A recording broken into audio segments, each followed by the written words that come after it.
China needs to switch away from manufactured exports and boost domestic consumption.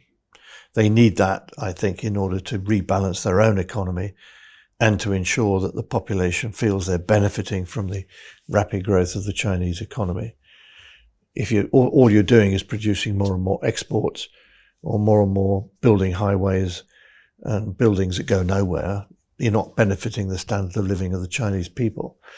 So they do have an interest in rebalancing their economy, and we have an interest in no longer running such large trade deficits. Clearly, much of the damage has already been done. I think that what economists and others overlooked was the fact that although potentially trade can make everyone better off, that doesn't guarantee that it will make everyone better off.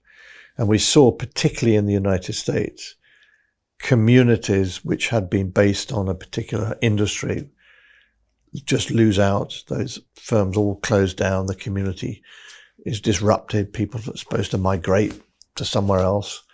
The speed of change in their manufacturing decline was very rapid.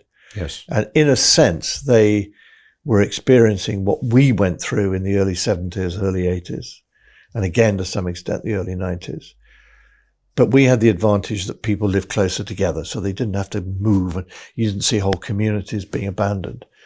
But it goes back to what I said earlier on, that people, as they grow up, they have aspirations, they have hopes. They may feel they would like to follow their parents into the same kind of jobs, in the same firms, to live in the same community, to be able to buy a house there. Much of that has been totally disrupted. And that's led to disillusionment, not least because they could look around at their own societies and see people who were highly educated, doing very well out of the globalization. And they thought, this is not fair. I'm paying the price for these people becoming better off. And that's not how you create any sense of political harmony. So we have a very strong incentive to deal with this. Simply imposing tariffs and trying to banish trade is not a sensible answer, because in the end that will hurt one's own domestic population.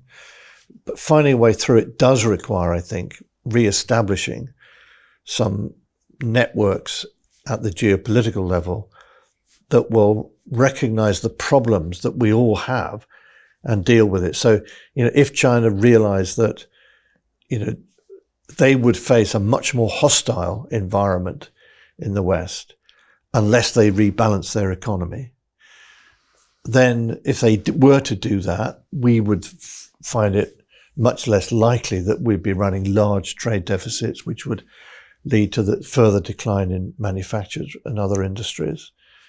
There ought to be a pathway here in which everyone can be better off.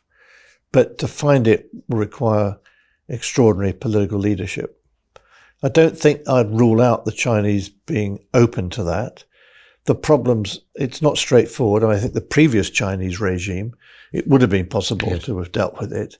Now it's much harder. And, you just can see straight away that they've put on the table as part of any bargain what's going to happen to Taiwan.